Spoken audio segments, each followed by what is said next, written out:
Hi అండి. చాలా రోజులైంది మీతో మాట్లాడి. సో, డైరెక్ట్‌గా క్లాస్‌కెళ్దాం. క్లాస్‌కెళ్ళే ముందు రెండే 2 పాయింట్లు ఒక 2 నిమిషాలు మీతో మాట్లాడాలనుకుంటున్నాను. ఇప్పుడు చాలా వరకు ప్రతి కాంపిటీటివ్ ఎగ్జామ్ గాని, అంటే ఆర్ఆర్‌బీ ఎగ్జామ్ కావచ్చు, లేదంటే బ్యాంకింగ్ కావచ్చు, అలాగే టెట్ కావచ్చు, డీఎస్సీ కావచ్చు. లాస్ట్ ఇయర్ టీఎస్ వాళ్ళకి డీఎస్సీ, టెట్ మొత్తం కంప్లీట్ అయినంత వరకు మొత్తం అన్ని క్లాసెస్ చెప్పడం జరిగింది.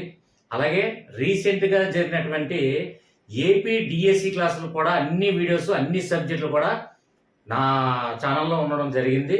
ఇక చాలా వరకు ఏంటంటే, సార్ గ్రూప్ డీకి ప్రిపేర్ అవుతున్నామండి ఆర్ఆర్‌బీకి. అలాగే కొందరు బ్యాంకింగ్ ప్రిపేర్ అవుతున్నాం.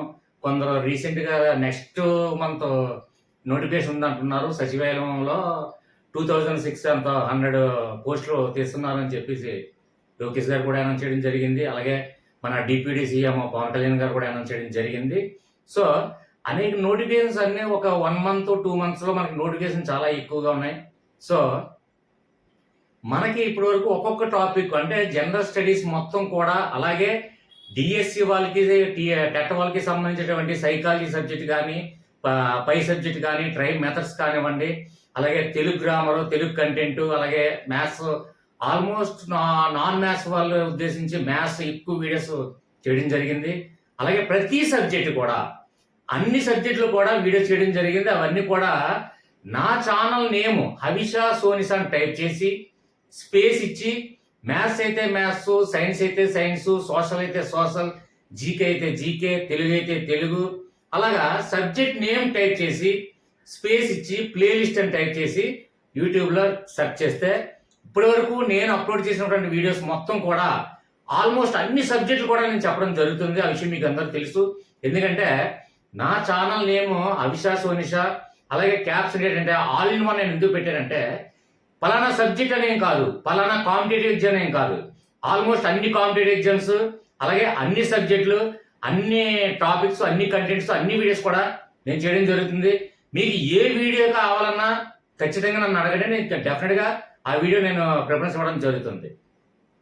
ఇక డైరెక్ట్గా క్లాస్కి వెళ్ళేటప్పుడు ఏంటంటే, మొన్న రీసెంట్గా బ్యాంకింగ్ ఎగ్జామ్లోనే, అలాగే ఆర్ఆర్బీ ఎగ్జామ్లో కూడా కొన్ని ఎక్కువగా ఇవి అడగడం జరుగుతుందండి. ఇది చాలా మోస్ట్ అంటే ఇది పర్టికులర్గా ఆర్ఆర్బీ అలాగే బ్యాంకింగ్ అని కాదండి, డిఎస్సీలో కూడా అడగడం జరుగుతుంది, టెట్లో కూడా అడగడం జరుగుతుంది. సంథింగ్ ప్రతి కాంపిటేటర్లో అడుగుతున్నటువంటి జనరల్ టాపిక్స్ కొన్ని ఫిల్టర్ చేస్తే అందులో వెరీ మోస్ట్ ఇంపార్టెంట్ టాపిక్ ఒకటండి, గుర్తులు, వారి సూచించే అంశాలు ఏంటనేది ఖచ్చితంగా ఒక మార్కు, ఒక బిట్ అయితే రావడం జరుగుతుంది. సో, మనకు ఆ గుర్తులు చూసిన వెంటనే ఆ గుర్తులు ఏ సందర్భాల్లో దాన్ని సూచించే అర్థం ఏంటి అని మనం తెలుసుకోబోతున్నాం. అయితే కొన్ని ఏంటంటే నోటితో చదవాలి, కొన్ని మైండ్తో చదవాలి, కొన్ని పీస్ఫుల్గా హార్ట్తో ఆలోచించాలి. ఇదే విధంగా కొన్ని కోడ్స్తో మనం ప్రిపేర్ అవుతాం. అక్కడ కోడ్ గుర్తించుకుంటే ఆటోమేటిక్గా ఒక 50-100 బిట్లు మనకి కవర్ అయిపోతాయి. అలాగే కొన్ని లాజికల్గా గుర్తుపెట్టుకుంటాం, కొన్ని కంటి చూపుతో 2 మ్యాచ్ చేస్తాం. ఇవి ఆల్మోస్ట్ ఇవన్నీ పద్ధతులు కూడా నేను ప్రతి దానికి డిఫరెంట్గా ప్రతి ఒక్క విధానం కాకుండా వేరు విధానాలతో, అంటే లాజికల్గా కానివ్వండి, కోడ్ రూపంలో కానివ్వండి, రెండిటికి మ్యాచ్ చేయడంలో కానివ్వండి, అలాగే చారిత్రక సంఘటనలో ఉన్నటువంటి ఇయర్స్ ఎలా గుర్తుపెట్టుకోవాలి, దాన్ని ఒక టోటల్ కౌంట్ చేసి ఆ టోటల్ నెంబర్కి ఆ లాజిక్కి 2 మ్యాచ్ చేయడం, ఇలా అనేక పద్ధతుల్లో మనం నేర్చుకున్నాం. నేను ఎప్పుడు కూడా డిఫరెంట్ వేలోనే ఆలోచిస్తాను. నా తమ్ముని ఎలా ఉందో అదేవిధంగా నేను డిఫరెంట్ వేలోనే నేను చెప్తాను. నా వీడియో చూసిన తర్వాత ఇది అర్థం కాలేదని ఒక్క కామెంట్ చేస్తే నేను ఖచ్చితంగా మీరేం చెప్తే నేను చేస్తాను. ఓకేనా? రైట్. ఇక నేను చెప్పిన దాంట్లో ఇప్పుడు మనకి ఏంటంటే, ఏదైనా ఒక పాయింట్ అంటే ఇప్పుడు ఒక గుర్తు చూసాం, ఆ గుర్తుని ఏం చూస్తుందంటే సూచించే అంశం ఏంటనేది ఇక్కడ ఆల్రెడీ అడగడం జరుగుతుంది. అయితే ఇక్కడ గుర్తును సూచించిన వెంటనే ఆ సూచించే అంశం ఏంటనేది, ఆ అంశానికి గుర్తుకి సంబంధం ఏంటి అని నువ్వు తెలుసుకున్నప్పుడు ఏది కూడా కంఠస్థ పెట్టవసరం లేదు, బట్టి పట్టనవసరం లేదు, అలాగే నోట్స్ ప్రిపేర్ చేయని అవసరం లేదు. మన కంటి చూపుతోనే ఆటోమేటిక్గా అదేంటి, ఆ గుర్తు సంబంధం ఏంటి, దానికి దానికి దీనికి ఏంటి రిలేటివ్ ఏంటి కమిట్మెంట్ ఏముంది, అది ఎందుకు దాంతో ఆ కలర్తో ఎందుకు సూచించాడు, ఆ సింబల్తో ఎందుకు సూచించాడు, దానికి సూచించే అంశం దీన్ని ఎందుకు మ్యాచ్ చేశాడు అంటే దానికి కొన్ని వాస్తవ ప్రకారంగా మనం తెలుసుకున్న లాజికల్గా కొన్ని వాస్తవాలు ఉంటాయి, కొన్ని నేను లాజికల్గా కల్పించి మరీ చెప్తాను. ఎందుకంటే మనకు కావాల్సింది ఏంటి, ఆ గుర్తు సూచించే అంశము మనకు కావాల్సింది ఆ కాంపిటేటివ్ ఎగ్జామ్లో మనకి పాజిటివ్ మార్కు సంపాదించడం. సో ఇక్కడ కొన్ని వాస్తవాలు ఉంటాయి, కొన్ని లాజికల్గా కూడా నేను యాడ్ చేస్తాను. సో నెగిటివ్గా ఆలోచించే ముందు మనకేం కావాలి, మనం ఏం నేర్చుకోబోతున్నామో దాన్ని ఎలా గుర్తుపెట్టుకోవాలి మాత్రమే మీరు మైండ్లో క్యాచ్ చేయండి. Okay right. Next first of all ఇక్కడ చూడండి, ఈ తరచుగా అడుగుతున్నాయండి. అంటే ఆర్ఆర్బీలో కానివ్వండి, డిఎస్సిలో కానివ్వండి, టెట్లో కానివ్వండి, కాంపిటేటివ్ నెక్స్ట్ ఏంటంటే సచివాలయంలో కానివ్వండి, నెక్స్ట్ ఇంకొక విషయం ఏంటంటే ఇది కోర్టు ఎగ్జామ్స్ ఉన్నాయి కదా, ఆ ఎగ్జామ్స్ కానీ అంటే జనరల్గా కాంపిటేటివ్ ఎగ్జామ్స్లో వస్తున్నటువంటి ఒక ఫిల్టరింగ్ చేయగా ఇందులో ఒక ఇంపార్టెంట్ ఎవరో గ్రహించలేనిది ఏంటంటే ఈ గుర్తులు, ఆ గుర్తులు దేన్ని అయితే సూచించే అంశాలు ఏంటంటే ఇప్పుడు మనం క్యాచ్ చేయగలగాలి. ఓకేనా, దానికి లాజికల్గా నేర్చుకుందాం, వాస్తవ ప్రకారంగా కూడా మనం నేర్చుకుందాం. ఈజీగా మీకు అర్థమైనట్టుగా నేను చెప్తాను.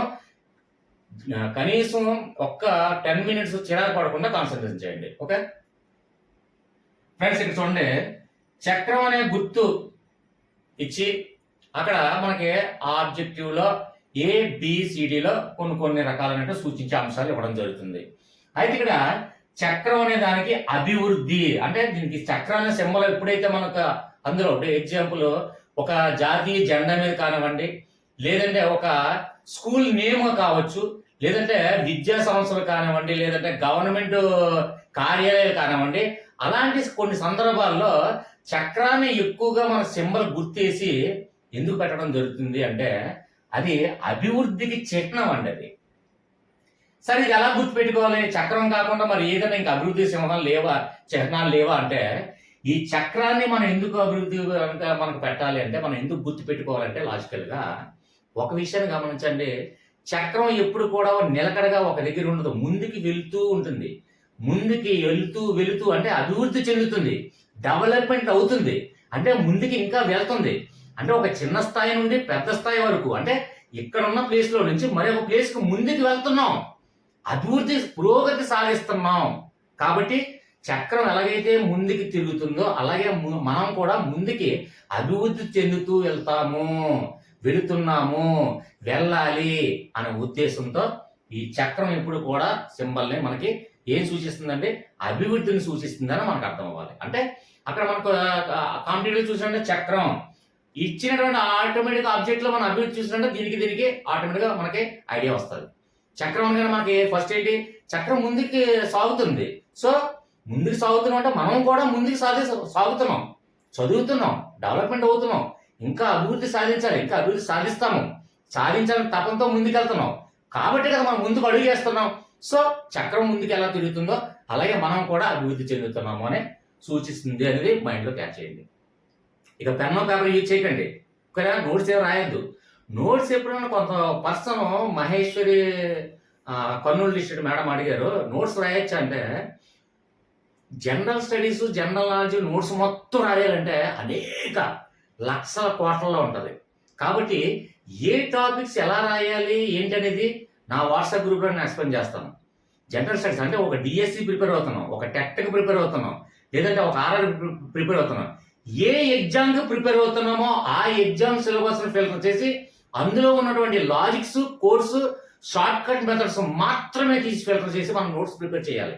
అంతేగాని ఒక మెటీరియల్ తీసుకుంటాం, ఆ ఇన్స్టిట్యూట్ మెటీరియల్ ఒకటి, ఈ ఇన్స్టిట్యూట్ మెటీరియల్ ఒకటి, ఆ అకాడమిక్ బుక్ ఒకటి, ఈ అకాడమిక్ బుక్ ఒకటి, సిబిఎస్ సిలబస్ ఒకటి, స్టేట్ సిలబస్ ఒకటి, ఇవన్నీ బుక్స్ మెటీరియల్ ఎవరెవరో ఏదో చెప్తాం అన్ని తీసుకేసి పోగేసి అవన్నీ రాసుకుంటూ కూర్చుంటాం. సంవత్సరాలు తపస్సు చేసినా ఆ సబ్జెక్ట్ మనకి ఎక్కదు. ఏది ఫిల్టర్ చేయాలి, ఏది నోట్స్ ప్రిపేర్ చేయాలి, ఎలా ప్రిపేర్ అవ్వాలి, ఎక్కడ స్టార్ట్ చేయాలి, ఎక్కడ ప్రారంభించాలి, ఎక్కడ ముగించాలి, ఎక్కడ ఎన్ని రోజుల్లో ఎంత సబ్జెక్ట్ నువ్వు ఫిల్టర్ చేయాలి, ఎన్ని రోజుల్లో ఏ టాపిక్ నువ్వు ఎలా చదవాలి, అవన్నీ కూడా నేను వాట్సాప్ గ్రూప్లో నేను చెప్తాను. Okay right. ఇక నెక్స్ట్ వన్ చూడండి, గుర్రం గుర్తుకి మనకి సూచించే అంశం ఏంటంటే వేగాన్ని సూచిస్తుందండి. కొంతమంది స్టూడెంట్స్ ఉంటారండి, అంటే ఒక క్లాస్ రూమ్లో 100 మంది విద్యార్థులు ఒకేలా ఉండరు. ఎగ్జాంపుల్ అందరూ నేను ఒకరిని డిఫరెంట్గా ఆలోచిస్తాను, డిఫరెంట్గా టీచ్ చేస్తాను, డిఫరెంట్గా థింక్ చేస్తాను. అలాగే 100 మంది విద్యార్థులు ఒకేలా ఆలోచించరు కదా. ఎవరో ఒక సమ్మర్ మీరు చూస్తున్నారు, అందులో ఒక ఆలోచన రావచ్చు, సార్ గుర్రం చూసిన వెంటనే వేగం అనే టాపిక్ మనకు గుర్తు రావాలి కదండి అన్నారు.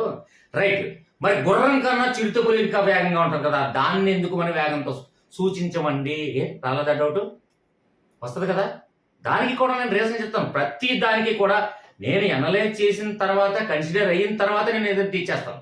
ఓకే, అయితే ఇక్కడ గుర్రాన్ని చూస్తేనే మన వేగాన్ని ఎందుకు గుర్తుకు రావాలంటే, ప్రతి ఒక్క జీవిలో కానీ, అంటే ఇప్పుడు ఎగ్జాంపుల్ మీలో ఒక డిఫరెంట్ ఒక టాలెంట్ ఉంది, నాలో ఒక టాలెంట్ ఉంది. అలాగే ప్రతి ఒక్కరిలో ఏదో సంథింగ్ స్పెసిఫిక్గా చెప్పుకోవడానికి ఒక టాలెంట్ అనేది ఒకటి ఉంటుందండి.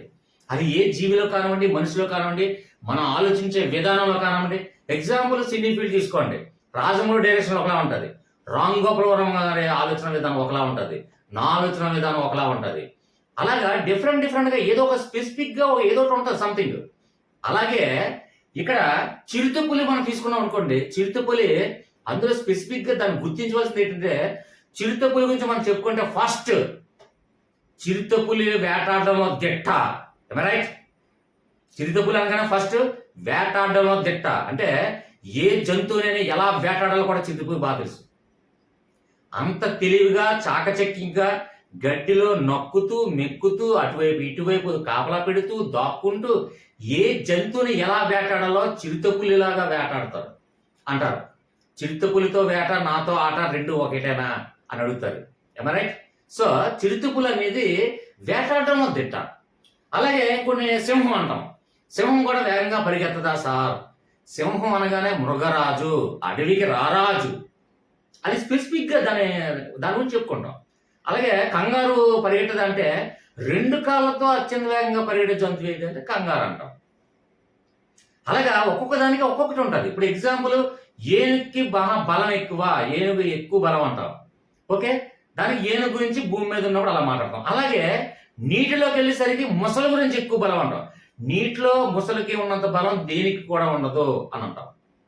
రైట్, అలాగే ఇక్కడ గుర్రం మీద ఒక మనిషి కూర్చోండి, 2 మనుషులు కూర్చోండి, 3 మనుషులు కూర్చోండి, లేదంటే ఒక బరువు పెట్టండి, ఎంత బరువు పెట్టినా గుర్రం దాని వేగంతో పరిగెట్టుకుంటూ రీచ్ అవుతుంది. అది గుర్రం స్పెసిఫిక్గా గుర్రం గురించి చెప్పేది. బరువు పెట్టినా, ఒక మనిషి కూర్చున్నా, 2 మనుషులు కూర్చున్నా గుర్రం పడకుండా, ఊగకుండా, తోగకుండా, ఎంత కొండలు గిండలు వాగులు వంకలు ఏదైనా దాటుకుంటూ వెళ్ళిపోయే విధంగా గుర్రం పరిగెడుతుంది. కాబట్టి ఇక్కడ వేగం గురించి మాట్లాడితే ఖచ్చితంగా గుర్రం గురించి మనం ఆలోచన రావాలి. ఇదంతా స్టోరీ ఎందుకు చెప్తున్నానంటే, కొంతమందికి ఇప్పుడు అన్ఎడ్యుకేటెడ్స్ ఉండొచ్చు, వాళ్ళకి ఏంటంటే మైండ్ గుర్తుపెట్టుకోవాలంటే ఇవన్నీ కొన్ని తెలియకపోవచ్చు. ఒక్కొక్క జీవి గురించి టాలెంట్ కానీ లేదా సంథింగ్ ఏదైనా తెలియకపోవచ్చు. నా వీడియో చూస్తే ఇది ఎవరికి అర్థం కాలేదు, అందులో నన్ను నెగిటివ్గా పాయింట్ చేయడానికి నాకు ఎవరైనా పాయింట్ అవుట్ చేస్తారేమో ముందే ఊహించి అందరి ఆలోచన విధానం. ఒకరు ఏంటంటే చిరుతపులితో పోలిస్తారు వేగం అనగానే, కొందరు ఏమిటంటే కంగారుతో పోలిస్తారు, కొందరు సింహంతో పోలిస్తారు. అలాగే రకరకాలుగా పోలిస్తే వాళ్ళందరికీ కూడా నేను సమాధానం చెప్పాలి కాబట్టి నేను చెప్పాను. రైట్, నెక్స్ట్ అర్థం. ఎర్ర త్రికోణం దేన్ని సూచిస్తుందంటే కుటుంబ నియంత్రణ సూచిస్తుంది. సార్ ఇది ఎలా గుర్తుపెట్టుకోవాలి? మనకు లాజికల్గా అయినా పర్వాలేదు, వాస్తవ ప్రకారంగా అయినా పర్వాలేదు, ఏదైనా మనకి ఆ అంశాన్ని చూసిన వెంటనే పెన్ కానీ పేపర్ కానీ యూజ్ చేయకుండా, అంటే మెయిన్ ఫస్ట్ ఆఫ్ ఆల్ నేను ఏది కూడా నోట్స్ ప్రిపేర్ చేయనండి, నోట్స్ రాయను. మ్యాక్సిమం పెన్ను నేను నోట్బుక్ ముట్టుకున్నానంటే ఫస్ట్ ఆఫ్ ఆల్ అది మ్యాథ్స్ అయ్యి ఉండాలి. ఎందుకంటే తప్పదు, ఫార్మర్స్ కానివ్వండి లేదా షార్ట్ కట్ మెథడ్స్ కానివ్వండి, ఫార్మర్స్ ఏదైనా సరే మ్యాథ్స్ అనేది పెన్ను నోట్స్ ముట్టుకోవాల్సిందే. అది కాకుండా ఏ టాపిక్ ఏ సబ్జెక్ట్ కూడా నేను పెన్ కానీ పేపర్ కానీ నేను ముట్టుకున్నాను, ప్రతిదీ కూడా మైండ్లో సేవ్ చేస్తాను. ఎందుకంటే లాజికల్గా దాన్ని థింక్ చేసి దాన్ని ఏ వేలో మైండ్లో సేవ్ చేసుకుంటే అది సేవ్ చేసుకొని అలా వదిలేసాడు అంతే. అంటే ఒక లాజికల్గా సేవ్ చేస్తాం, లేదంటే కోడ్ రూపంలో సేవ్ చేస్తాం, సంథింగ్ అలాగా డిఫరెంట్గా మనం ఆలోచించి ఆ విధానాన్ని సేవ్ చేసుకోవడం తప్ప పెన్ను పేపర్ యూజ్ చేసి నేను టైం వేస్ట్ చెయ్యను. దీంట్లో కూడా నేను పెన్ను పేపర్ యూజ్ చేయను. ఇక్కడ ఏంటంటే మీకు ఎక్స్ప్లెయిన్ చేయడం కోసం బోర్డు మీద కంపల్సరీగా ఈ మార్కర్తో రాయాల్సి వస్తుంది, కానీ నేను ఈ టాపిక్ నేను కంటి చూపుతో మాత్రమే చూసి లాజికల్గా దాన్ని సేవ్ చేస్తాను. అలాగా అంటే మనకి ఏ నోట్స్ ఎలా ప్రిపేర్ అవ్వాలి ఇవన్నీ కూడా మనం వాట్సాప్ గ్రూప్ లో మనం డిస్కస్ చేద్దాం. ఓకేనా? రైట్. ఇక్కడ ఎర్ర త్రికోణం అంటే ఎగ్జాంపుల్ ఇక్కడ చూడండి. 3 అంటే 3, కోణాలు అంటే త్రిభుజం. అంటే త్రికోణం అంటే ఏంటి? మనం ఆల్రెడీ 10th క్లాస్ లో మనం చూసాం. త్రికోణమితి అంటే 3 కోణాల మితి. అంటే త్రికోణం అంటే 3 కోణాలు ఉండేటి త్రిభుజము అని అర్థం. ఇక్కడ ఎర్ర త్రికోణం అంటే ఎర్ర త్రిభుజం అనుకోండి. ఇందులో ఎర్ర అంటే రెడ్ కలర్ లో, కాబట్టి ఇలా ఉంటుంది చూడండి, ఇలా ఉంటది. ఈ ఎర్ర కలర్ లో ఉంటది. ఇది మనకి కుటుంబ నియంత్రణ గురించి ఎక్కువగా ప్రతి ఒక్కరూ గవర్నమెంట్ ఆసుపత్రులకి మనం వెళ్ళే ఉంటాం. గవర్నమెంట్ ఆసుపత్రుల్లో హెల్త్ కార్డుల మీద కానివ్వండి, లేదంటే గవర్నమెంట్ హాస్పిటల్లో ఒక సింబల్స్ కానివ్వండి, లేదంటే గవర్నమెంట్ హాస్పిటల్ బోర్డు మీద కానివ్వండి, లేదంటే లోపల వైద్య సిబ్బంది దగ్గర కానివ్వండి, ఇవన్నీ కూడా ఇక్కడ ఇవి చేస్తాం. ఇక్కడ త్రిభుజం అనేది ఎర్ర త్రికోణం అనేది మనం వేసాం. ఈ త్రికోణం అనేది ఏంటంటే చూడండి, ఇప్పుడంటే అనేక రకాల, అంటే మనం గుర్తించుకోవడం కోసం నేను చెప్తున్నాను. ఇప్పుడంటే అనేక రకమైనటువంటి కన్స్ట్రక్షన్స్, బిల్డింగ్స్, రకరకాలమైనటువంటి డిజైనింగ్ మోడల్స్ లో ఇల్లు కట్టుకోవడం జరుగుతుంది. ఒకప్పుడు పూర్వీకులు ఇల్లు, ఒక కుటుంబం ఒక ఇల్లు, అది మనకి మైండ్లోకి వస్తే ఏంటి? కుటుంబం అంటే ఒక కుటుంబం, ఒక తల్లి కొడుకు ఇద్దరు పిల్లలు అనుకోండి, ఒక కుటుంబం ఒక ఇల్లు నిర్మించుకొని అందులో ఉండేవారు. ఆ ఇల్లు ఎలా ఉండేదండి? పూర్వీకులు పూరే గుడిసే అంటే ఇలా త్రిభుజాకారంలో ఒక కుటుంబాన్ని సూచిస్తాం. అంటే ఒక ఇల్లు అండి ఇది. త్రిభుజం ఎప్పుడు కూడా ఒక ఇల్లు. ఇప్పుడంటే రకరకాల డిజైన్స్ వచ్చే ఇల్లు మోడల్స్ అవన్నీ సంథింగ్. కానీ ఒకప్పుడు చూడండి, ఈ త్రికోణమితిలో అంటే 3 కోణాలుగా త్రిభుజం ఆకారంలోనే పూరి గుడిసెలు కట్టుకొని ఒక కుటుంబం నివసించేది. అది మనకు లాజికల్ గా మనం రావాలి. ఇక్కడ ఎరుపు, ఎప్పుడైతే నేను అక్కడ ఎరుపు రెడ్ కలర్ పెట్టానో, ఇప్పుడు ఇది కుటుంబ నియంత్రణ. అంటే ఒకరు కానీ లేదా ఇద్దరు కానీ సంతానంతో నియంత్రించండి అని చెప్తున్నాం. ఎందువల్ల? పాపులేషన్ పెరుగుతుంది. జనాభా పెరిగితే ఆటోమేటిక్గా ఆర్థికంగా బోల్డ్ తీవ్ర ఇబ్బందులు ఎదుర్కోవాల్సి వస్తుంది. సో నియంత్రించండి, కుటుంబాన్ని నియంత్రించండి, అంటే ఒకరు లేదా ఇద్దరు పిల్లలతో నియంత్రించండి అని. ఇది రెడ్ కలర్ అంటే డేంజర్ కి సింబల్. అంటే డేంజర్ అంటే జనాభా పెరిగే కొలది మనకు ఆర్థికంగా బోల్డ్ కష్టపడాల్సి వస్తుంది, ఆర్థికంగా తీవ్ర ఇబ్బందులు ఎదుర్కొంటాము. కాబట్టి కుటుంబాన్ని నియంత్రించండి అని రెడ్ కలర్ డేంజర్ లో పెట్టి ఈ త్రిభుజాకారం. త్రిభుజం అంటే ఏంటి? కుటుంబం అంటే ఒక ఇల్లు, ఒక పురుగుడిసే ఒక ఇల్లు ఆకారంలో త్రిభుజం ఉంటది. కాబట్టి ఖచ్చితంగా కుటుంబ నియంత్రణ అనేది మనకి ఎర్ర త్రికోణాన్ని సూచిస్తుంది. అంటే మనకి ఏది కూడా కన్ఫ్యూజ్ లేకుండా, సార్ నాకు ఇది అర్థం కాలేదని ఎవరో నా కామెంట్లో చెప్పకూడదు. సార్ నాకు మీరు చెప్పింది క్లారిటీగా అర్థమైంది, అందుకు ఎక్స్ప్లెనేషన్ ఎక్కువ. ఇప్పుడు నేను ఎందుకు ఇప్పుడు 3 బిట్లు కూడా సరే, చక్రము అభివృద్ధి, గుర్రము వేగము, అలాగే ఎర్ర త్రికోణము కుటుంబ నియంత్రణ అని 2 ముక్కలు 3 ముక్కలు చెప్పేసి కంఠస్థ పెట్టే విధంగా నేను చెప్పాను అనుకోండి, ఇది 1 రోజు 2 రోజుల్లో మర్చిపోతారు. అదే నేను ఇలా ఎక్స్ప్లెనేషన్ చేసింది మీకు ఒక 5 months కానివ్వండి, 6 months కానివ్వండి, 1 year కానివ్వండి, 2 years కానివ్వండి, అప్పుడు కాంపిటేటివ్ ఎగ్జామ్ ఈ బిట్లు చూసిన పలానా శివకేశవ హవిషా సోనిషా అనే ఛానల్ సార్ చెప్పిన దాన్ని బట్టి నాకు మైండ్లోకి వచ్చింది సార్ అని మీరే చెప్తారు నాకు కామెంట్స్లో. ఓకేనా? క్లియర్గా అర్థమైంది అనుకుంటున్నాను. ఇంకొన్ని మరికొన్ని ఇంపార్టెంట్ గుర్తులు అవన్నీ కూడా చెప్పుకుందాం. Okay, continue class. Okay friends, next one చూడండి. రెడ్ లైట్ అనగా మనకి ట్రాఫిక్ దగ్గరికి వెళ్ళేసరికి రెడ్ లైట్ ఏంటంటే స్టాప్ అంటే ఆగుము అని అర్థం. కాబట్టి ఇక్కడ ఆగుము, ఇది మనకి దీని గురించి డిస్కస్ చేయడం టైం వేస్ట్. రెడ్ లైట్ మనం చూసినట్టే ట్రాఫిక్ సిగ్నల్ దగ్గర స్టాప్ ఆగండి అని అర్థము. ఓకే, దీన్ని లెఫ్ట్ చేసేస్తున్నాను. నెక్స్ట్ వన్ అక్కడ తెల్ల పావురం చూసినట్టే గుర్తుకి సూచించే అంశం ఏంటంటే శాంతికి అండి, అది తెల్ల పావురం. ఇంకొక విద్యార్థికి ఆలోచన రావచ్చు, సార్ ఇక్కడ తెల్ల పావురాన్నే శాంతికి ఎందుకు సూచిస్తున్నాము అంటే, పూర్వంలో రాజుల కాలంలో ఏదైనా ఒక రాజుని యుద్ధానికి జరుగుతున్నప్పుడు శాంతి సమావేశాలు చేసుకొని, అంటే ఒప్పందం ఏదైనా చేసుకోవడానికి శాంతియుతంగా పరిష్కరించుకునేటానికి అప్పుడు ఒక పావురానికి ఏదైనా ఒక లేఖ పంపించి పావురం చేత లేఖకి పంపించేవారండి. సార్ ఇక్కడ తెల్ల పావురానికి ఎందుకు ఎంచుకుంటున్నారండి, వేరే ఇంకా ఏది లేదంటే, అంటే అప్పట్లో రాజుల కాలంలో ఎక్కువగా ఈ పక్షులు కానీ పక్షుల్ని పెంచుకునేటప్పుడు అయితే ఈ ఇండివిజువల్ గా పెంచుకొని వారు చెప్పేవన్నీ కూడా చేసేది, అంటే లేఖలు చేరదీసే ఆలోచన విధానంలో ఎక్కువగా ఒక రామచిలుక కానివ్వండి, పావురానికి కానివ్వండి, ఒక మైనగోరకు కానివ్వండి, ఇలాంటి పక్షులకు ఉన్నాయండి. అయితే ఈ మూడిటికి అంటే పెంచుకున్న తర్వాత రాజులు పెంచుకొని వారు చెప్పే అంశాలు కానీ, వారు ఇచ్చే లేఖలు కానీ ఆయా రాజ్యాలకు చేరవేయడానికి ఆ ఆలోచన విధానం ఈ పక్షులకు ఉండేవి. అయితే ఇందులోనే తెల్ల పావురాన్నే ఎంచుకోవడానికి గల కారణం ఏంటంటే తెలుపు కలర్లో కొంగ ఉన్నది కదా, మరి కొంగనే మరి ఎంచుకోవచ్చు కదా అని అనొచ్చు. కొంగకి పెంచుకున్న తర్వాత ఆ ఆలోచన విధానం అప్పుడు లేవు. అంటే ఎగ్జాంపుల్ ఏంటంటే రామచిలక అంటే మాట్లాడేవి ఏంటంటే రామచిలక ఒకటి, మైనగోర ఒకటి, ఇలాంటి అంటే పెంచుకుంటే పెంచిన వాళ్ళ పెంపకం ఆధారంగా ఆ రాజ్యాలకి చేరదీయడం ఇలాంటివన్నీ ఆలోచన విధానంలో ఉండేవి. అయితే కొంగ తెల్లగా ఉన్నప్పటికీ కూడా కొంగ అప్పట్లో పెంపకాలు కానీ ఆ కొంగ యొక్క ఆలోచన విధానం కానీ సెట్ అవ్వవు. సో అక్కడ మనం చెప్పినవి మనం పెంచుకునేవి ఆలోచించేవి అన్నీ కూడా అయితే రామచిలక, లేదంటే మైనగోర, లేదంటే ఈ పావురాలను ఎక్కువగా రాజుల కాలంలో మనం ఉపయోగించుకోవడం జరిగింది. అందులో కొన్ని రామచిలకి ఆ పెంచుకొని మాట్లాడేవన్నీ ఉన్నాయి కదండి అంటాం. ఇక్కడ పావురాన్ని గల ఎంచుకోగల కారణం ఏంటంటే పావురానికి ఏదైనా ఒక లేఖనిస్తే చేరవేయడానికి ఒక ఆలోచన విధానం ఉంది. అలా ఆ విధంగా పెంపడం జరిగింది. నెక్స్ట్ పావురం ఎప్పుడు కూడా తెల్లగా ఉంటుంది కాబట్టి శాంతిని తెలియచేస్తుంది కాబట్టి తెలుపు ఎప్పుడు కూడా శాంతిని తెలియజేస్తుంది కాబట్టి శాంతియుతంగా సామరస్యంగా మనం రెండు రాజ్యాలు పరిష్కరించుకుందాము అని ఏదైనా సందేశాన్ని చేరవేయడానికి ఈ పావురాలను ఉపయోగించడం జరిగింది. అది అలా ఆచారంగా కొన్ని రాజ్యాలు కూడా జరిగింది. ఓకేనా? అంటే ఎందుకు చెప్తున్నాను అంటే అక్కడ మనకు కన్ఫ్యూజ్ చేసేయడానికి కొంతమంది ఈ మాత్రం కూడా మనకు తెలియదు అన్న ఉండొచ్చు. కొందరు ఏంటంటే కొంతమంది అక్కడ తెల్ల పావురం అని ఇక్కడ శాంతి అని కన్ఫ్యూజ్ చేయడానికి నేనే చెప్తాను ఎగ్జాంపుల్. ఇక్కడ శాంతి అంటే తెలుపుకి చిహ్నం కదా అని చెప్పి తెల్ల పావురం తీసేసి అక్కడ కొంగ కానివ్వండి, హంస కానివ్వండి ఇలాంటి పెట్టిన సందర్భాలు కూడా ఉన్నాయి.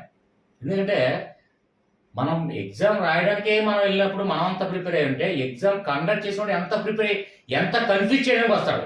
సో అప్పుడు పావురం లేకుండా హంస కానీ కొంగ కానీ లేదంటే సంథింగ్ ఏదో ఉన్నాయనుకోండి అవి కూడా పెట్టే ఛాన్సెస్ ఉన్నాయి. కొందరు ఆ విధంగా కూడా ఆలోచన పనులు కూడా ఉన్నారు. అలాంటి విద్యార్థులు కూడా ఉన్నారండి, లేరని నేను చెప్పను.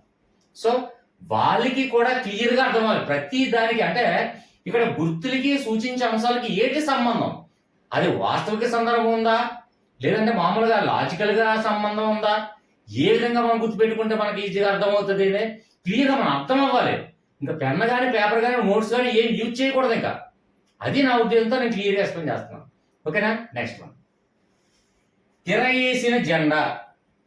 తిరగేసిన జెండా అంటే ఏంటంటే ఇప్పుడు ఎగ్జాంపుల్ మన భారతదేశం ఉంది. భారతదేశం కానివ్వండి మరి ఏ ఇతర దేశాలు కానీ ఆ దేశ రాజధాని కోట మీద కానివ్వండి లేదా సంథింగ్ అక్కడ ఏదైతే అధ్యక్ష భవనం కానీ ప్రధానమంత్రి భవనం కానీ ఏదైనా జాతీయ జెండా ఒక స్పోర్ట్స్లో కానివ్వండి ఎక్కడైనా ఇప్పుడు రెండు దేశాలకి మధ్య కానీ లేదంటే కొన్ని దేశాల మధ్య కానీ ఒక స్పోర్ట్స్ ఈవెంట్స్ ఏమైనా జరుగుతున్నప్పుడు కానీ ఆయా దేశ జాతీయ జెండాలు పాతడం జరుగుతుంది. అలాగే ఇప్పుడు మన జాతీయ జెండా ఇప్పుడు ఎగ్జాంపుల్ ఒక పలానా రాజుల కాలం తీసుకోండి, అక్కడ ఆ రాజ్యం తాలూకా జాతీయ జెండా కోట మీద ఎగరేస్తుంది అంటే కోట మీద ఎగురుతుందంటే ఆ రాజ్యం సుభిక్షంగా ఉంది, మా రాజ్యాన్ని సుభిక్షంగా సంక్షేమంగా మేము చూసుకుంటున్నాము, మా జాతీయ జెండా ఎగురుతుంది, సుభిక్షంగా మేము ఉన్నాము అని అర్థాన్ని తెలియజేస్తుంది. అలాగా జెండా ఎప్పుడైతే సుభిక్షంగా ఎగురుతుందో ఓకే ఆ రాజ్యానికి ఎటువంటి లేవు, ఎటువంటి బాధలు అవి లేవు. అది ఆర్థిక సమస్యలు కానివ్వండి, అది మానసిక సమస్యలు కానివ్వండి, సరిహద్దు సమస్యలు కానివ్వండి, అంటే మరి ఏ ఇతర సమస్యలు అయినా సరే సుభిక్షంగా లేదు, సంక్షోభంగా లేదు, సుభిక్షంగా ఉందంటే ఆ రాజ్యం సుభిక్షంగా ఆనందంగా ఉందని అర్థం. అప్పుడు జాతీయ జెండా ఎగురుతూ ఉంటుంది అన్నమాట.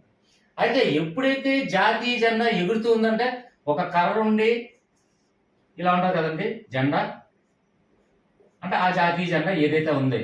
అయితే జాతీయ జెండా ఎప్పుడైతే తిరగబడిందో అంటే తల కిందలయ్యి కాలు మీద పెట్టినట్టుగా జెండా ఎప్పుడైతే తిరగబడిందో ఆ రాజ్యం సుభిక్షంగా లేకుండా సంక్షోభంలో ఉందని తెలియచేయడం కోసం. అంటే ఇతర దేశాలకు కానివ్వండి ఇతర రాజ్యాలకు కానివ్వండి మా దేశం సంక్షోభంలో ఉంది, అది ఆర్థికంగా కానీ మరి ఏ ఇతరంగా అయినా సరే సంక్షోభంలో ఉంది, దయచేసి సహాయం చేయండి, లేదంటే మీరు తెలుసుకొని కొంచెం సానుభూతి పరచండి. సంథింగ్ ఏదైనా రాజ్యాలను చూసుకుంటే మా దేశం సంక్షోభంలో ఉంది, మాకు అండదండలు కొంచెం కల్పించండి. ఈ విధంగా తెలియచేయడం కోసం మనకి దేశాన్ని జాతీయ జెండాని లేదంటే ఆ రాజ్య జెండాని జెండా ఎప్పుడైతే తిరగబడి పెట్టారో అది సంక్షోభంలో ఉంది. సంక్షోభం, క్షోభం అంటే క్షోభంలో ఉందంటే బాధల్లో ఉంది, విచారంలో ఉంది, ఆర్థిక లావాదేవీల్లో లోటుపాటులో ఉంది, సంథింగ్ ఏదైనా తీవ్ర నష్టాల్లో ఉంది అని అర్థం తెలియజేస్తుంది. సో ఇక్కడ తిరగేసిన జెండా ఎప్పుడైతే ఉంది అనగానే మనకు ఆటోమేటిక్గా మనకి సంక్షోభంలో ఉంది అని ఆలోచన రావాలి. అంటే జెండా డైరెక్ట్గా నేరుగా నించునుండి ఉంటే అది సుభిక్షంగా ఉంది ఆ రాజ్యం అని అర్థం. జెండా ఎప్పుడైతే తిరగబడి ఉందో దాన్ని సంక్షోభంలో ఉంది అని అర్థం చేసుకోవాలి. అంటే క్లియర్గా దీనికి దానికి వాస్తవం ప్రకారంగా మనం ఆలోచించాలి, లాజికల్ ప్రకారంగా మనం ఆలోచించాలి. మనకి కాంపిటేటివ్ ఎగ్జామ్లో ఏ విధంగా గుర్తు రావాలి. ఇంకా మనం ఒకసారి ఈ వీడియో చూసిన తర్వాత మళ్ళీ నేను నోట్స్ రాసుకుంటానండి, షార్ట్ కట్లో పెట్టుకుంటానండి అవన్నీ అనవసరం. కాబట్టి నేను క్లియర్గా ఎక్కువ టైం కేటాయించైనా సరే మేము కొంతమంది అంటారు నాలో ఉన్నటువంటి నెగిటివ్ కామెంట్స్ ఏమైనా ఉంటే అర్థం కాలేదని ఎవరో నెగిటివ్ కామెంట్స్ ఇవ్వలేదండి నాకు ఇప్పటి వరకు.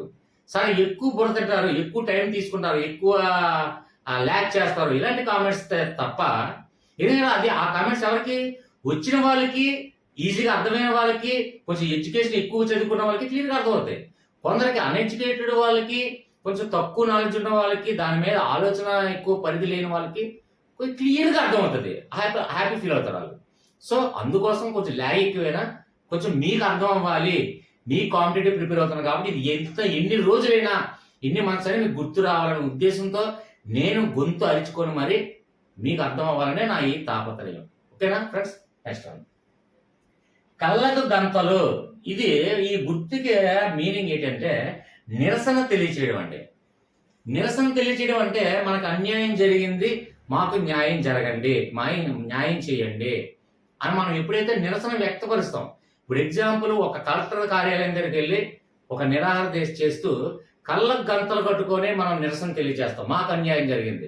ఒక షెడ్యూల్ క్యాస్ట్ కానివ్వండి, ఒక షెడ్యూల్ ట్రైబ్స్ కానివ్వండి, లేదంటే ఒక ఉద్యోగస్తులు ఇప్పుడు డిఎస్సి అందులో అవకతవకలు ఉన్నాయి, టెట్లో అవకతవకలు ఉన్నాయి, అలాగే సర్టిఫికేట్ వెరిఫికేషన్లో అవకతవకలు పార్షియాలిటీ చూపించారు.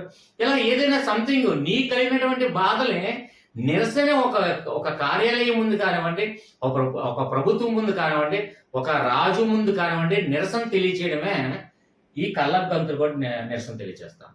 సార్ మరి కూర్చొని నిరాహార దీక్ష చేస్తాం కదండి, అంటే భోజనం గీజనం అన్నీ మానేసి లేదంటే ఒక మంచినీళ్ళు కూడా ముట్టుకోకుండా, వాటర్ కూడా తీసుకోకుండా, ఏ పానీయాలు తీసుకోకుండా చేస్తాం కదండి, అది కూడా కళ్ళకు గంతలేనా? మరి దానికి దేనికి ఏంటి సార్ తేడా అంటారు. దానికి నేను చెప్తాను, మీ ఆలోచన విధానంగా నేను చెప్తాను. ఇప్పుడు ఎగ్జాంపుల్ ఇటీవలగా రీసెంట్గా జరిగింది మనకి నేపాల్లో ఏం జరిగిందని, నేపాల్లో ప్రభుత్వాన్ని కూలగొడుతుంది ఎవరో పౌరులు.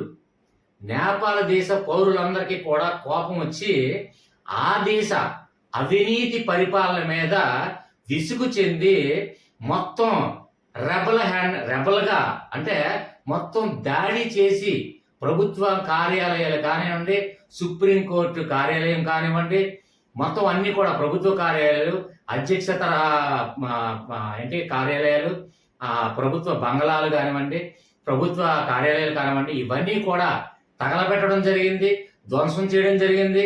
అలాగే వాళ్ళ మీద మ్యాన్ హ్యాండ్లింగ్ చేయడం జరిగింది.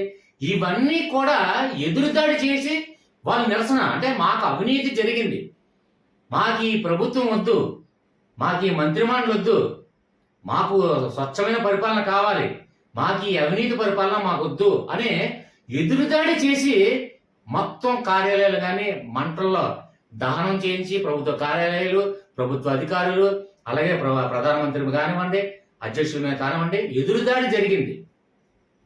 ఓకే, అంటే అక్కడ దానికి చూడండి, ఇక్కడ కళ్ళకు గంతలు కట్టుకోవడం అంటే నాకు ఏమీ కనిపించదు, నేను ఏమీ చెయ్యను, నేను ఎవరిని ఎదురుదాడి చేయను, ఎవరిని కొట్టను, ఏమి కార్యాలయం ధ్వంసం చేయను, నేను శాంతియుతంగా ఇదిగో చూడండి నాకేమీ కనిపించకుండా శాంతియుతంగా నేను కళ్ళకు గంతలు కట్టుకొని నాకు అన్యాయం జరిగింది ప్రభు, అన్యాయం జరిగింది సార్ అని చెప్పి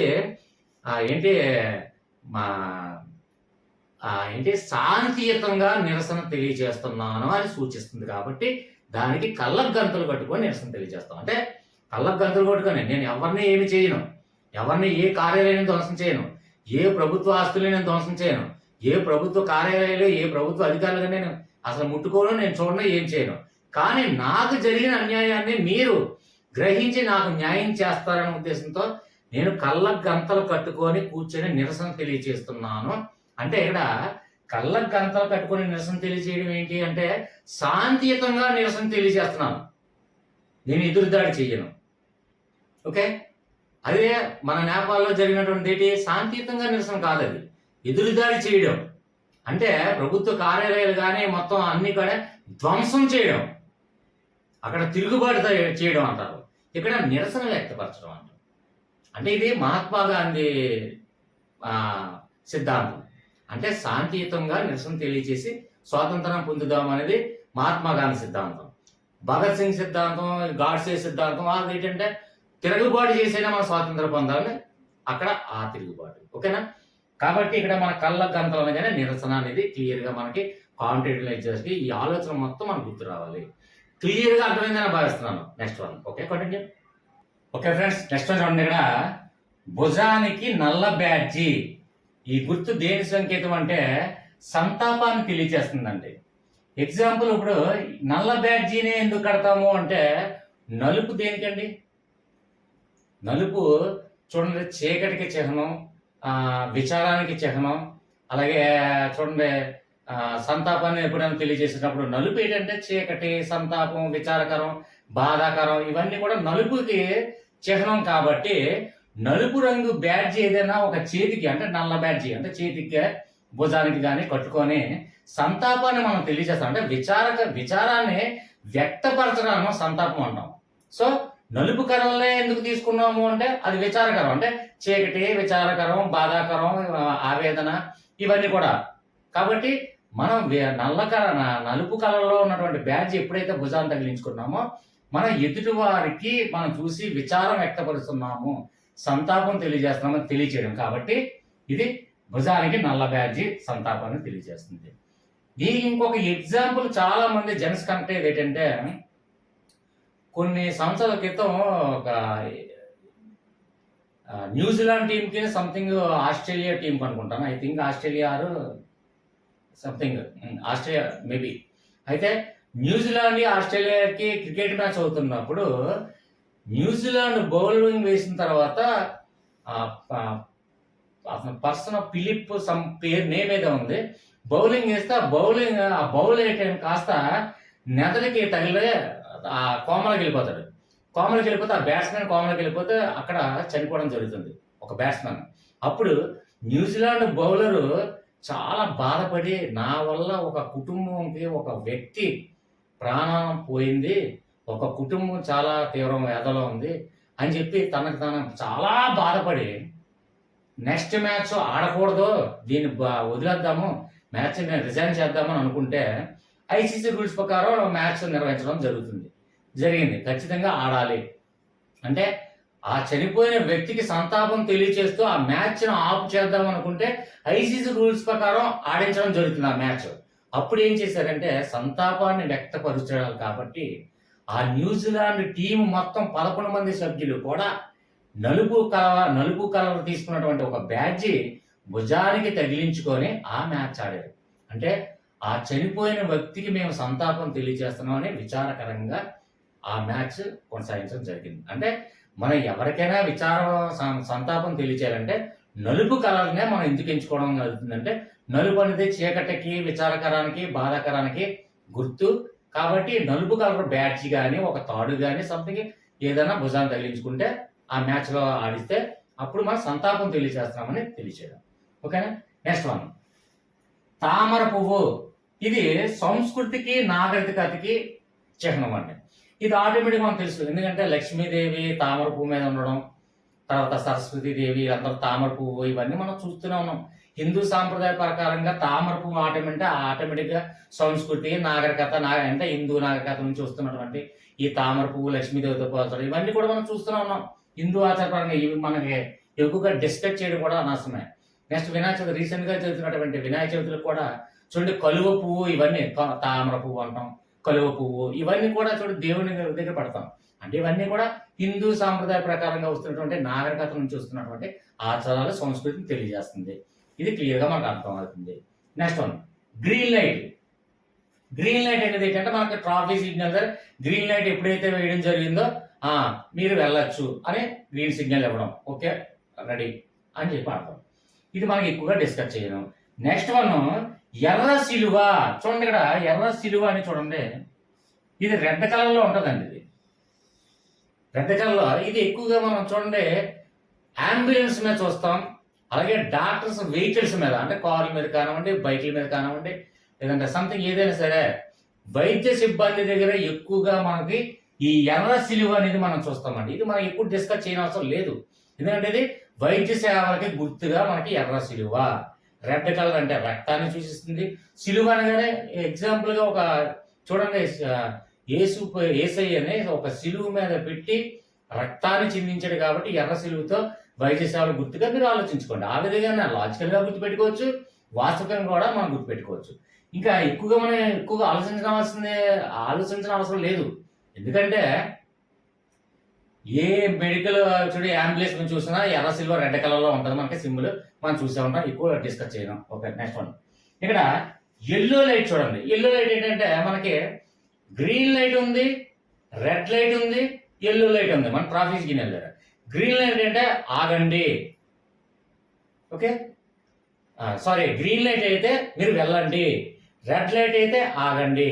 మరి ఎల్లో కలర్ లైట్ ఏంటంటే ఎల్లో అంటే ఏంటంటే మీరు వెళ్ళడానికి సిద్ధంగా ఉండండి, అంటే మూవ్ అవ్వండి, ఇంకొక సెకండ్ 2 సెకండ్లో మీరు రెడీ అయిపోవండి, మీరు రెడీగా అయిపోతాయి అనే ఉద్దేశంతో మనకి ఎల్లో కలర్ లైట్. ఏదైనా ప్రారంభించడానికి ముందుగా మనకి ఎల్లో కలర్ని ఇప్పుడు అంటే శుభాన్ని సూచిస్తాం.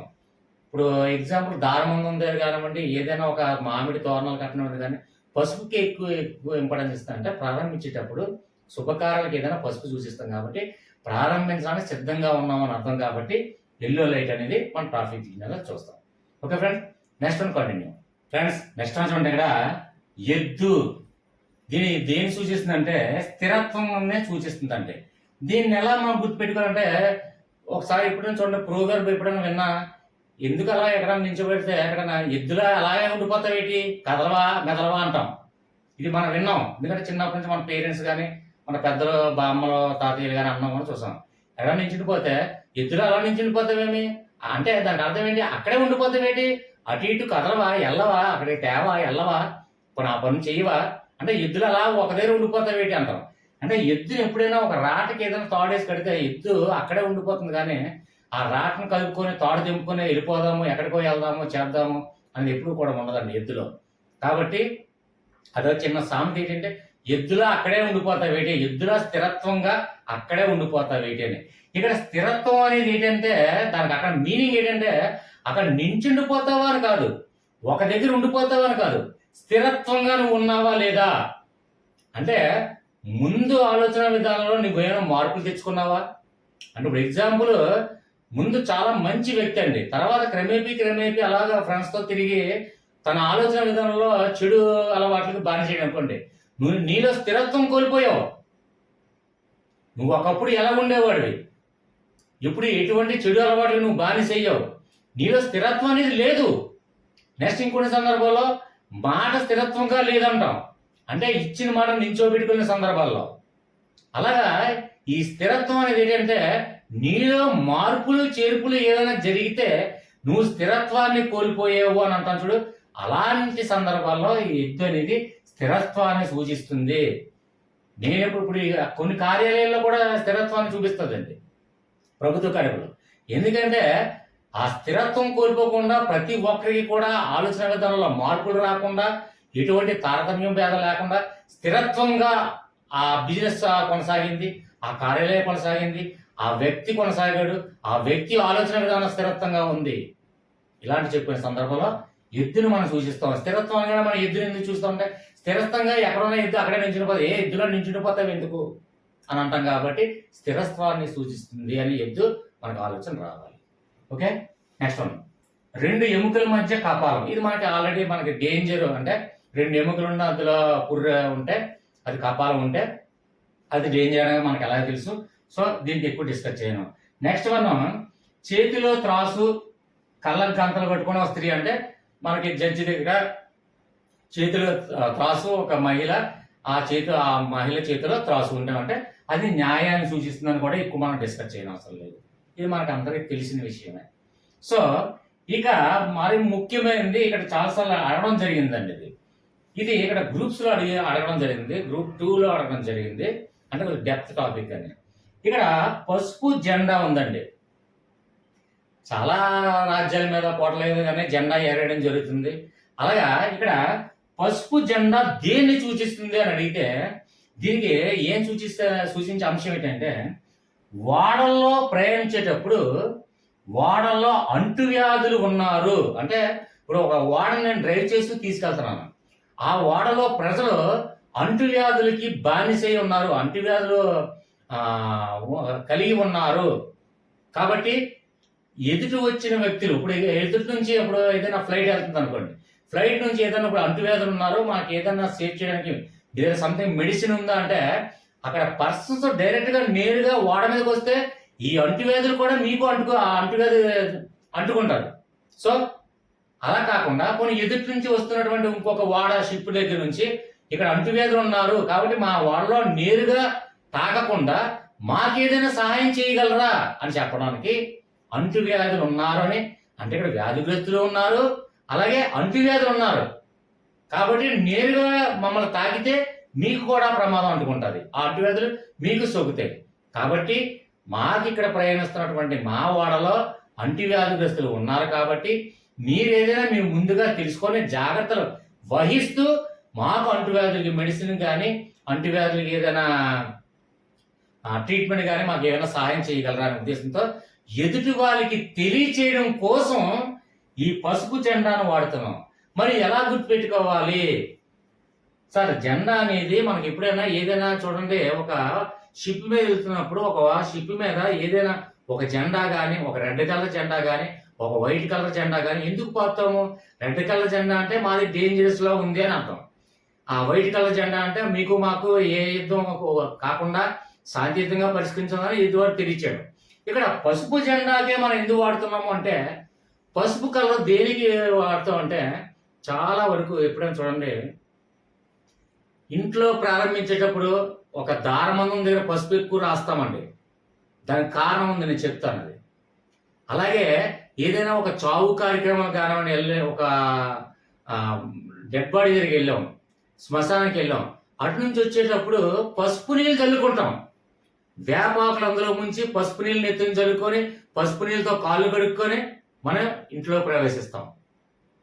అంటే ఇలాగా ఒక హాస్పిటల్లోకి వెళ్ళినా, లేదంటే ఒక శ్మశానం వాటిలోకి వెళ్ళినా, ఏదైనా చావు కార్యక్రమంలోకి వెళ్ళినా, డెడ్ బాడీల దగ్గరికి వెళ్ళినా మనం ఇంటిలో దూరేటప్పుడు కానివ్వండి, ఇంట్లోకి వచ్చేటప్పుడు కానీ పసుపు నీళ్ళు చల్లుకోవడం కానివ్వండి. ఇక్కడ దారమందాలకి పసుపు ఎందుకు రాస్తామండి అంటే ఈ హిందూ సాంప్రదాయ ప్రకారం ఎలా వచ్చిందని చాలా మంది చెప్తారు. కానీ యాక్చువల్గా సైంటిఫిక్గా కూడా దానికి రీజన్స్ ఉన్నాయండి, కారణాలు ఉన్నాయి. దానికి ఏంటంటే పసుపుకి ఒక లక్షణం ఉందండి, బ్యాక్టీరియాని దూరంగా ఉంచే లక్షణం ఏంటంటే పసుపుకు ఉందండి. కాబట్టి ఇది ఆ నాగరికత నుంచి వస్తున్నటువంటి ఆచరణ చాలా మంది అనుకుంటారు. అందుకే దారమందాలకి ఎప్పుడు కూడా పసుపు రాస్తారు. ఎక్కడికైనా బయటికి వెళ్ళి శ్మశానం నుంచి వచ్చేటప్పుడు కూడా, డెడ్ బాడీ దగ్గర వచ్చినప్పుడు కూడా పసుపు నీళ్ళు జరుపుకుంటాం కదా అని అందుకుంటారా. అది శుభం కోసం, దేనికోసం కాదండి. మనతో పాటు వచ్చిన శ్మశాన వాటికి నుంచి కానీ, డెడ్ బాడీల నుంచి రిలీజ్ అయినటువంటి బ్యాక్టీరియా కానివ్వండి, అది మనకి తెలియకుండా గాలి రూపంలో మనం చేరుకొని మనతో పాటు వస్తుంది. కాబట్టి బ్యాక్టీరియా అనేది, బ్యాక్టీరియా నిర్మూలించేది అప్పట్లో ఏ మెడిసిన్స్ కానీ అలాంటి లేని సందర్భాల్లో అప్పుడు ఈ పసుపుని వాడేవారండి. పసుపు దారమందనం కానీ, పసుపు నీళ్ళు వాడడం కానీ, పసుపు నీళ్ళతో స్నానం కానీ ఏంటంటే బ్యాక్టీరియా నిర్మూలిస్తుంది. కాబట్టి పసుపుకు ఉండే లక్షణం, కాబట్టి పసుపునే యూజ్ చేస్తామండి. ఎప్పుడు కూడా బ్యాక్టీరియా నిర్మూలించడానికి పసుపుని యూజ్ చేస్తుంది. చాలా వరకు తెలిసి ఉండొచ్చు, తెలియకపోయి ఉండొచ్చు. సో ఇక్కడ బ్యాక్టీరియా ఇక్కడ మా దగ్గర ఉంది. పసుపు అంటే బ్యాక్టీరియా నిర్మూలించడానికి మాకు ఏదైనా సరే ఈ అంటువ్యాధి నిర్మించడానికి బ్యాక్టీరియాతో మనం కంపేర్ చేస్తాం కాబట్టి పసుపు కలర్ జెండానే మనం పాతి ఇక్కడ నా వాడలో అంటువ్యాధులు ఉన్నారని ఎదుటి వాడ నుంచి వచ్చిన వారికి ప్రయాణికులకి తెలియచేయడం కోసం ఈ గుర్తుని మనం ఉపయోగించడం జరుగుతుంది.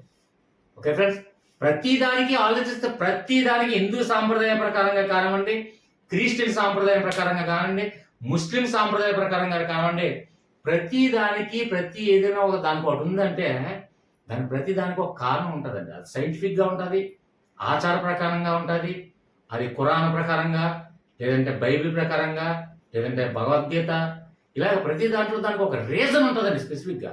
అవి ఎవరు గ్రహించరు. బట్టి పెట్టుకొని చదవడం కానీ, లేదంటే చాలా మంది బైబిల్ చదివిన బైబిల్లో ఉన్నటువంటి మీనింగ్లు తెలియవు, కానీ ఏదో కొన్ని కారణాల ద్వారా ప్రొసీడ్ అయిపోతుంటారు. కొందరు ఖురాన్ చదువుతారు కానీ అందులో ఉన్నటువంటి అన్నీ కూడా అందులో ఏంటి సంబంధాలు తెలియదు. అలాగే భగవత్ చదివిన అందరికి కూడా భగవతులు రావు.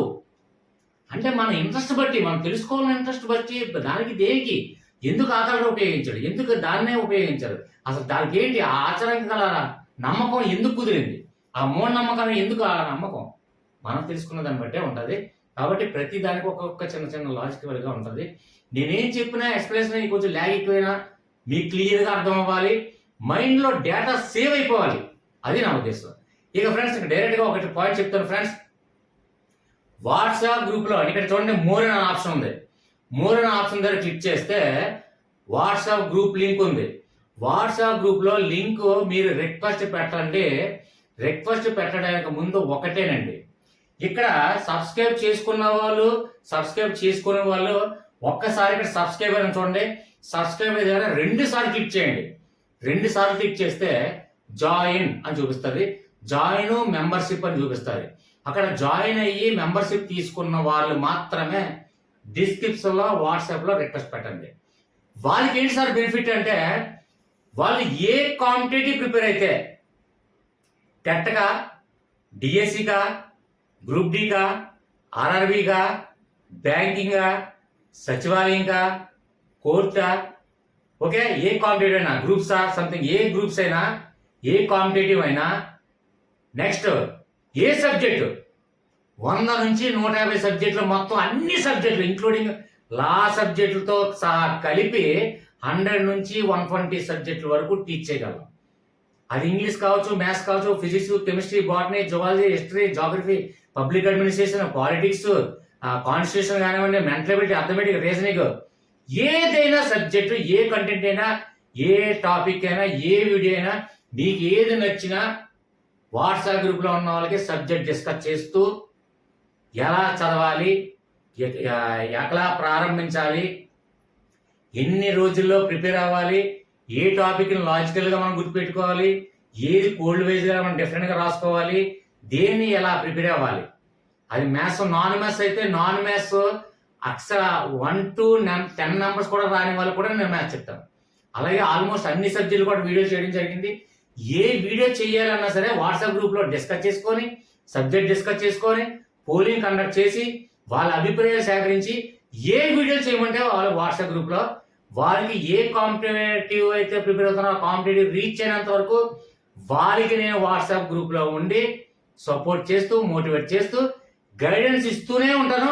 ఖచ్చితంగా వాళ్ళని విజయ తీరాలకు చేర్చే వరకు ఈ వాట్సాప్ గ్రూప్లో నేను వాళ్ళకి సపోర్టింగ్గా ఉంటాను. ఓకే, ఒక్కటే మీరు చేయండి. ఎందుకంటే ఇది కూడా వాళ్ళకి కూడా రెస్పాన్సిబిలిటీ అనేది ఒకటి ఏర్పడాలండి. ఇప్పుడు కోచింగ్ ఇన్స్టిట్యూట్కి వెళ్ళి ఒక వేరు ఫీజులు కట్టుకున్న వాళ్ళకి ఎలా రెస్పాన్సిబిలిటీ ఫీల్ అవుతారు, అదేవిధంగా ఇక్కడ జస్ట్ జాయిన్ అయ్యి మెంబర్షిప్ తీసుకుంటే ఖచ్చితంగా వాట్సాప్ గ్రూప్లో యాడ్ చేయడం జరుగుతుంది. వాళ్ళకి స్టార్టింగ్ నుంచి ఎండింగ్ వరకు జాబ్ రీచ్ అయినంత వరకు మొత్తం నేను గైడెన్స్ నాదే. ఓకే ఫ్రెండ్స్, నెక్స్ట్ మంచి టాపిక్తో మళ్ళీ మీ ముందుకు వచ్చే ముందు ఒకటి, వీడియో నచ్చినంటే లైక్ చేయండి, సబ్స్క్రైబ్ 2 సార్లు సబ్స్క్రైబ్ చేసి జాయిన్ బటన్ ద్వారా మెంబర్షిప్ తీసుకోండి. ఏ వీడియో కావాలో నెక్స్ట్ మీరే కామెంట్స్లో తెలియజేయండి. ఓకేనా ఫ్రెండ్స్.